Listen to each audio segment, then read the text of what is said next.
হে রব, তোমাকে অনেক কিছুই বলার আছে, তোমার থেকে অনেক কিছু চাওয়ার আছে, কিন্তু কোনো কিছুই যেন বলতে পারছি না।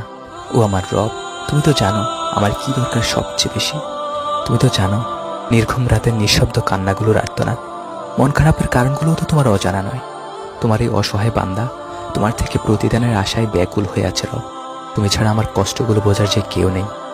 এই দুর্বিষহ জীবনে এক পশলা বৃষ্টি পাঠিয়ে দিয়ে আমার অন্তর ঠান্ডা করে দেওয়া তোমাকেই বলছি রব। আমার অগোছালো জীবনটা তুমি ঘুচিয়ে দাও, আমার জন্য সবকিছু সহজ করে দাও মালিক। ফিতনার এই দুনিয়াতে যেদিকে তাকাই সেদিকেই তোমাকে হারিয়ে ফেলার ভীষণ ভয় হয়। আমি তো কখনোই তোমাকে হারাতে চাই না আল্লাহ। আমি তো তোমাকে ভালোবাসি, তোমার ভালোবাসা চাই। তোমাকে যে ভালোবাসে তার ভালোবাসা চাই। আজ এই বৃষ্টি ছুঁয়ে তোমার আকাশের দিকে তাকিয়ে আছি আল্লাহ। অদৃশ্য খামে পড়ে আমার বলা না বলা সব কথাগুলো পাঠিয়ে দিলাম তোমার আসমানের পানে।